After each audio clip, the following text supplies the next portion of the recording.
Hello students, Tamil Nadu engineering admission DNA 2025 வந்து பார்த்தோன்னா உங்களுக்கு டாக்குமெண்ட் எல்லாமே ஆன்லைன்லேயே வெரிஃபிகேஷன் பண்ணிட்டு இருக்காங்க. இன்றைக்கி வந்து பார்த்தோன்னா ரேண்டம் நம்பரை உங்களுக்கு பப்ளிஷ் பண்ணிட்டாங்க. ஒரு சில மாணவர்களுக்கு வந்து பார்த்தோன்னா அந்த ஸ்டேட்டஸில் கீழே வந்து பார்த்தோன்னா இன் ப்ராசஸ்ன்னு போட்டிருப்பாங்க, இல்லை இன்கம்ப்ளீட்டட்னு போட்டிருப்பாங்க.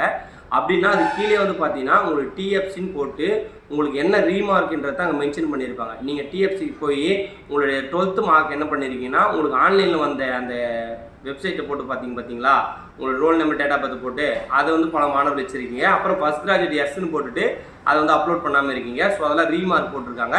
அது எல்லாம் உங்ககிட்ட ஒரிஜினல் இருந்தால் நீங்கள் டிஎஃப் சென்டருக்கு போய் எடுத்துகிட்டு போயிட்டு அதை கொடுத்தீங்கன்னா அதை வந்து பார்த்தோன்னா அவங்க கம்ப்ளீட் பண்ணி கொடுத்துருவாங்க.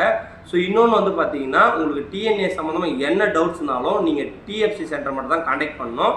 நீங்கள் வந்து பார்த்தோன்னா இப்போது நான் சொல்கிற போல பண்ணுங்கள், குரோமில் போயிட்டு டிஎன்ஏன்னு அடிச்சிங்கன்னா ஃபஸ்ட்டு ஒரு லிங்க் ஓப்பன் ஆகும். அதை ஓப்பன் பண்ணிவிட்டு அதில் வந்து பார்த்தோன்னா ரைட் ஹேண்ட் சைடில் லாகின் இருக்கும். அங்கே போய்ட்டு உங்களோட யூசர் நேம் பாஸ்வேர்டை நீங்கள் போட்டிங்கன்னா போட்டதுக்கப்புறம் வந்து பார்த்தீங்கன்னா உங்களுக்கு ரைட் ஹேண்ட் சைடில் ஓம் அப்புறம் வந்து பார்த்தோன்னா ஸ்டேட்டஸ்ன்னு இருக்கும். அந்த ஸ்டேட்டஸ் கிளிக் பண்ணிங்கனாலே உங்களுக்கு டீட்டெயிலாக இது போல் காட்டும். ஓகேங்களா, என்னென்ன நடந்திருக்கு, என்னென்னலாம் உங்களுக்கு பெண்டிங்கில் போட்டிருக்காங்க, என்னென்ன பண்ணணுன்றதை.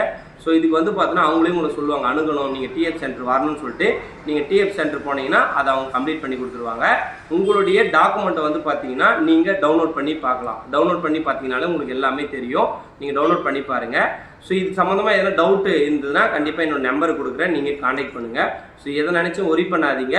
ஸோ எல்லாருக்குமே ரேண்டம் நம்பரை பப்ளிஷ் பண்ணிட்டாங்க. நமக்கு ஜூன் 27 ரேங்க் லிஸ்ட் வந்தால் தான் நமக்கு எத்தனை ரவுண்டாக கவுன்சிலிங் நடக்கும், அதே போல் சாய்ஸ் ஃபில்லிங் என்னென்னு சொல்லிட்டு நமக்கு வந்து பார்த்தோன்னா வெளியிடுவாங்க. ஸோ வெயிட் பண்ணுங்கள். எதனா டவுட்ஸ்னால் நம்மளுக்கு கான்டாக்ட் பண்ணுங்கள். தேங்க்யூ.